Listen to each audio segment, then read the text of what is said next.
আসসালামু আলাইকুম রহমতুল্লাহি বারাকাতুহু। প্রিয় দর্শক, ইতিকাফ কি, কেন রাখবো, কেন করব, ইতিকাফে কেন বসবো, ইতিকাফ কি কারণে ভঙ্গ হয়, কি কারণে ভঙ্গ হয় না, ইতিকাফরত অবস্থায় কি করণীয়, কি বর্জনীয়, বিস্তারিত এভরিথিং আলোচনা করবে ইনশাআল্লাহ। সাথে থাকলে অবশ্যই বুঝতে পারবেন, জানতে পারবেন যে ইতিকাফ সম্পর্কে কি কি করণীয়, কি কি বর্জনীয়, বিস্তারিত মাসআলা ইনশাআল্লাহ। প্রশ্ন: এতিকাফ কাকে বলে বা এতিকাফ কি? উত্তর: শরীয়তের পরিভাষায় এতেকাফের নিয়তে রোজা সহ সুন্নত এতেকাফের জন্য মসজিদে অবস্থান করাকে এতেকাফ বলে।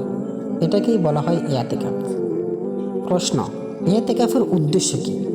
এতেকাফ কেন বসবো বা এতেকাফ কেন থাকবো? উত্তর: এতেকাফ থাকা বা বসার মূল লক্ষ্য বা উদ্দেশ্য হচ্ছে দুনিয়ার সমস্ত মায়া, মোহাম্মত, ঝামেলা, চিন্তা, পেরেশানি ত্যাগ করে, দূর করে আল্লাহর রেজামন্দির জন্য, আল্লাহর সন্তুষ্টির জন্য শবে কদরকে তালাশ করার উদ্দেশ্যে, লক্ষ্যে মসজিদে এসে বসে থাকা, ইবাদত বন্দেগী করা। এটি হচ্ছে এতেকাফের মূল মাকসাদ বা উদ্দেশ্য। রেফারেন্স: হাদিস নং 2025, সহিহ বুখারী। নিশ্চয় নবী করিম সাল্লাল্লাহু আলাইহি ওয়াসাল্লাম রমজান মাসের শেষ দশকে ইতিকাফ করতেন। প্রশ্ন: ইতিকাফে বসলে কি সওয়াব পাবো বা ইতিকাফে বসলে কি কোনো সওয়াব আছে? উত্তর: হ্যাঁ, ইতিকাফের সওয়াব হচ্ছে অপরিসীম, অতুলনীয়, অসীমাহীন।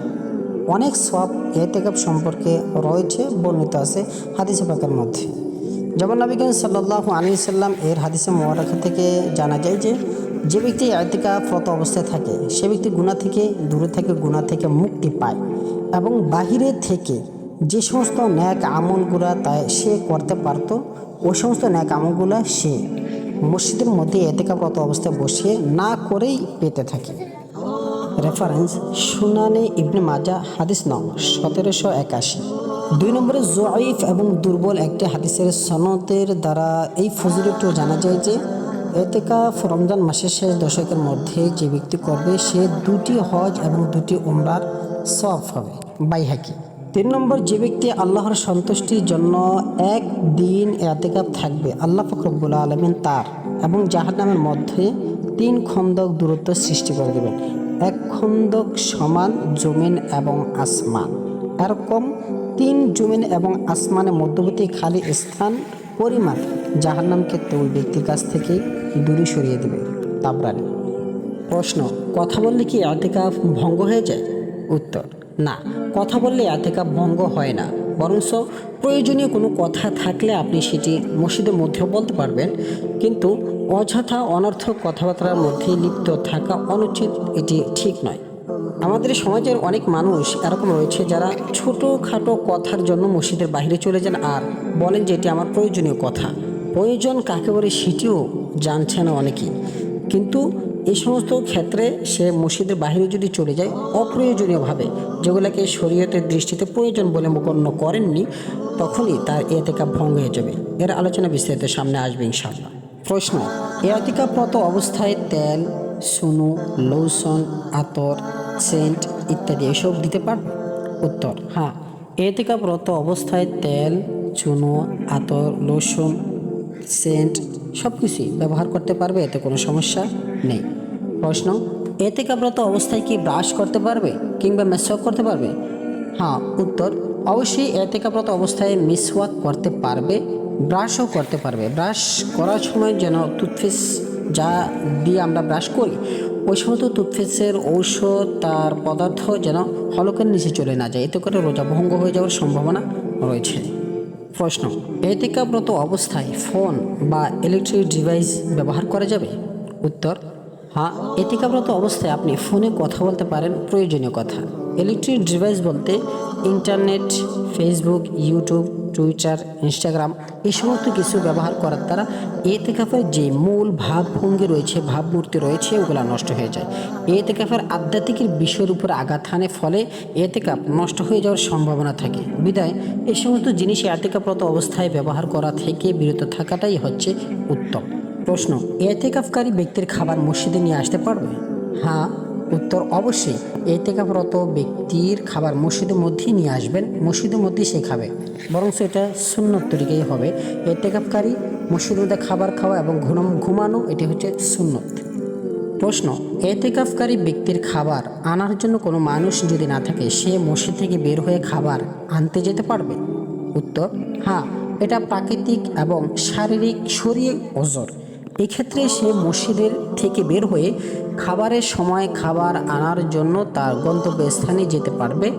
এই সময় মসজিদ থেকে বের হলে তার এতেকাফ ভঙ্গ হবে না। এছাড়া এই খাবার আনতে এবং যেতে যতটুকু সময় লাগে অতটুকু সময় ব্যতীত এর চেয়ে অতিরিক্ত সময় অনর্থক কোনো কাজে যদি ব্যয় করে তাহলে তার এতেকাফ ভঙ্গ হয়ে যাবে। তাই দ্রুত সে মসজিদ থেকে বের হয়ে তার গন্তব্যস্থানে গিয়ে দ্রুত খাবার নিয়ে আবার মসজিদে চলে আসাটাই হচ্ছে উত্তম। প্রশ্ন, স্বপ্নদোষ হলে কি এতেকাফ ভঙ্গ হয়ে যায় বা নষ্ট হয়ে যায়? উত্তর, না। আপনি ঘুমন্ত অবস্থায় ছিলেন, এই অবস্থায় আপনার প্রাকৃতিকভাবে স্বপ্নদোষ হয়ে গিয়েছে, অনিচ্ছাকৃত। আপনি ঘুমন্ত অবস্থায় থাকাকালীন স্বপ্নদোষ হয়েছে, তখন আপনি এতেকাফ ভঙ্গ হবে না। দ্রুত মসজিদ থেকে বের হয়ে আপনি গোসল করে নিলেই আবার দ্রুত মসজিদে চলে আসলেই এতেকাফ শুদ্ধ হয়ে যাবে, এতেকাফ ভঙ্গ হবে না। প্রশ্ন, এতেকাফরত অবস্থায় বা মসজিদে থাকাকালীন ঘুমন্ত অবস্থায় যদি স্বপ্নদোষ হয় তাহলে মসজিদ থেকে বের হওয়ার নিয়ম কী? প্রিয় দর্শক, এর উত্তর হচ্ছে যে আপনি যখন এতেকাফরত অবস্থায় থাকবেন বা জামাতে গিয়েছেন, আপনি মসজিদে ঘুমন্ত অবস্থায় ছিলেন বা এমনিতে নামাজ পড়ার পর আপনি মসজিদে একটু কাত হয়েছেন, আপনার ঘুম চলে আসছে, ঘুমের মধ্যে আপনার স্বপ্নদোষ হয়ে গেছে, এমতো অবস্থায় আপনি পুরো নাপাক রয়েছে, নাপাক অবস্থায় মসজিদের মধ্যে প্রবেশ করা হারাম। আপনি যেহেতু মসজিদের মধ্যে থাকাকালীনই হারামের হুকুম আপনার উপরে লাগু হয়ে গিয়েছে, বিদায় আপনি তখন আপনার পায়ে কাপড়ের কোনো টুকরো গামছার দুই মাথা দুই পায়ে বেঁধে পায়ের তালুটা ঢেকে তারপর মসজিদ থেকে বের হবেন, বা মসজিদের প্লটের উপরে কিছু একটা বিছিয়ে কাপড় বিছিয়ে ওই কাপড়ের উপরে হেঁটে তারপরে মসজিদ থেকে বের হবেন। বিস্তারিত ব্যাখ্যা আপনার পরিস্থিতি অনুযায়ী আপনি নিজে নিজে এই ভিত্তির উপরে কাজটি করে নেবেন ইনশাআল্লাহ। প্রিয় দর্শক, এখন আসুন জেনে নিই যে কী কী কারণে এতেকাফ ভঙ্গ হয়ে যায়। তার মধ্যে আপনি যখন মসজিদের দাড়িকুণ্ডলীর মধ্য থেকে শরীআই কোনো ওজর ছাড়া মসজিদ থেকে অনর্থকভাবে মসজিদের থেকে বের হয়ে যাবেন, তখন আপনার এতেকাফ নষ্ট হয়ে যাবে। যেরকম পায়খানা প্রস্রাবের জন্য আপনি মসজিদ থেকে বের হলে আপনার এতেকাফ ভঙ্গ হবে না। এছাড়া অন্য কোনো কারণে অযথা মসজিদ থেকে বের হয়ে গেলে এতেকাফ ভঙ্গ হয়ে যাবে। আপনার উজুর প্রয়োজন হয়েছে, উজু করার জন্য মসজিদ থেকে বের হয়েছেন, এতেকাফ ভঙ্গ হবে না। স্বাভাবিক গোসলের জন্য যদি এতেকাফে রত অবস্থায় মসজিদ থেকে বের হন, তাহলে কোনো ওলামায়ে কেরামগণ বলেন এতেকাফ ভঙ্গ হয়ে যাওয়ার সম্ভাবনা রয়েছে। কারণ স্বাভাবিক গোসল এটি এরকম গোসল নয় যেটি না করলে আপনার চলবে না বা এতেকাফ হবে না বা আপনার ইবাদত বন্দেগী হবে না। এই গোসল না করলেও আপনার ইবাদত হবে, এই গোসল না করলেও মানুষ চলতে পারে। তবে যদি কোনো মানুষ এরকম থাকে সে গোসল করা ব্যতীত থাকতেই পারে না, তার অস্থিরতা চলে আসে শরীরের মধ্যে, এমত অবস্থায় সে খুবই দ্রুত উজুর নিয়তে মসজিদ থেকে বের হয়ে উজু করতে যতটুকু সময় লাগে অতটুকু সময়ের মধ্যে সে গোসল করে দ্রুত মসজিদে চলে আসারই হুকুম দেওয়া হয়েছে। প্রশ্ন, এতেকাফরত অবস্থায় যদি স্ত্রী সহবাস করে তাহলে কি এতেকাফ ভঙ্গ হয়ে যাবে? উত্তর, হ্যাঁ, এতেকাফরত অবস্থায় যদি আপনি স্ত্রী সহবাস করেন বা ইচ্ছাকৃতভাবে যদি আপনি বীর্য আউট করেন তাহলে আপনার এতেকাফ ভঙ্গ হয়ে যাবে। প্রশ্ন, এতেকাফরত অবস্থায় বেহুশ বা পাগল হয়ে গেলে কি এতেকাফ ভঙ্গ হয়ে যাবে? উত্তর, হ্যাঁ, এতেকাফরত অবস্থায় যদি আপনি কোনো কারণে বেহুশ হয়ে যান বা পাগল হয়ে যান, চেঞ্জ যদি নষ্ট হয়ে যায় তাহলে আপনার এতেকাফ ভঙ্গ হয়ে যাবে। প্রশ্ন, এতেকাফরত অবস্থায় যদি রোজা ভেঙে ফেলে তাহলে কি এতেকাফ নষ্ট হয়ে যাবে? উত্তর, হ্যাঁ, এতেকাফরত অবস্থায় যদি আপনি ইচ্ছাকৃতভাবে রোজা ভঙ্গ করে ফেলেন তাহলে আপনার এতেকাফও নষ্ট হয়ে যাবে, এতেকাফও ভঙ্গ হয়ে যাবে। সুন্নত এতেকাফের জন্য রোজা শর্ত। প্রশ্ন, এতেকাফ কোন মসজিদে করা উত্তম, ফানজাগানা মসজিদ না জুমার মসজিদ? উত্তর, এতেকাফ ফানজাগানা মসজিদ এবং জুমার মসজিদ দোনো জায়গায় এতেকাফ করা যায়। প্রশ্ন, কেউ যদি ফানজাগানা মসজিদে এতেকাফ থাকে আর সে যদি জুমার নামাজ পড়ার জন্য অন্য মসজিদে যায় তাহলে কি তার এতেকাফ ভঙ্গ হয়ে যাবে? উত্তর, না। পাঞ্জাগানা মসজিদে এতেকাফ থাকার রত অবস্থায় যদি সে জুমার নামাজ পড়ার জন্য ওই মসজিদ থেকে বের হয় এবং সে জুমার নামাজ পড়তে যায় তাহলে তার এতেকাফ ভঙ্গ হবে না। প্রশ্ন, এতেকাফকারী ব্যক্তি যদি মসজিদে আজান দেয়, মসজিদ ঝাড়পোছ করে, এর দ্বারা কি এতেকাফ ভঙ্গ হয়ে যাবে? উত্তর, না। এতেকাফরত অবস্থায় ওই ব্যক্তি যদি মসজিদে আজান দেয়, কোরআন তেলাওয়াত করে বা দিনই কোনো শিক্ষায় শিক্ষিত হয়, দিনই কোনো মাসলা মাসাইল শিখে, দিনই কোনো দরসে বসে, দিনই কোনো কাজ যদি মসজিদের মধ্যে থেকে করে, এমনকি মসজিদ যদি ঝাড়পোছ করে, মসজিদ পরিষ্কারও যদি সে করে, তাহলে তার এতেকাফ ভঙ্গ হবে না। প্রশ্ন, এতেকাফের নিয়ত করব কিভাবে? উত্তর, আপনি যখন মসজিদে প্রবেশ করবেন তখন মনে মনে এই নিয়ত করবেন যে আল্লাহ, আমি মসজিদে এতেকাফের নিয়তে প্রবেশ করলাম 2 দিন, 3 দিন বা 1 দিন বা 1 ঘন্টা বা 10 দিন, বা যেই সময় আপনি মসজিদে প্রবেশ করেন ওই সময় আপনি এতেকাফের নিয়তে প্রবেশ করবেন। যখন বের হয়ে যাবেন তখনই এতেকাফ ভঙ্গ হয়ে যাবে। বা আমি রমজানের 20 রমজানের পর থেকে এতেকাফের নিয়তে মসজিদে প্রবেশ করলাম এবং ঈদের চাঁদ দেখা পর্যন্ত এতেকাফের নিয়তে এই মসজিদে থাকলাম বা থাকবো, এরকম নিয়ত করলেও আপনার নিয়ত সহি হবে। প্রশ্ন, এতেকাফরত অবস্থায় কোনো অসুস্থ ব্যক্তি বা জানাজার নামাজে অংশগ্রহণ করতে পারবে? উত্তর, না। এতেকাফরত অবস্থায় কোনো অসুস্থ ব্যক্তিকে দেখতে যাওয়া এবং জানাজার নামাজে অংশগ্রহণ করা উচিত নয়, ঠিক নয়। এটি হুকুম এতেকাফরত ব্যক্তির জন্য দেওয়া হয়নি। প্রশ্ন, এতেকাফকারী জানাজার নামাজে অংশগ্রহণ করতে পারবে না এবং অসুস্থ ব্যক্তিকেও দেখতে পারবে না, তখন সে কি করা উচিত, কি করণীয়? উত্তর, ওই ব্যক্তি মসজিদের মধ্যে বসে অসুস্থ ব্যক্তির জন্য দোয়া করবে সুস্থতার জন্য, এবং মৃত ব্যক্তি, যে ব্যক্তি জানাজা চলছে, তার রুহের মাগফিরাতের জন্য এতেকাফরত অবস্থায় বসে থেকেই সে দোয়া করবে, দোয়া অংশগ্রহণ করবে। কারণ জানাজার নামাজ হচ্ছে ফরজি কিফায়া, সেটি মহল্লার মধ্য থেকে অল্প সংখ্যক লোকজন আদায় করে দিলে সবার পক্ষ থেকে আদায় হয়ে যায়। প্রশ্ন, এতেকাফ কতজন বসতে হবে মহল্লার মধ্য থেকে?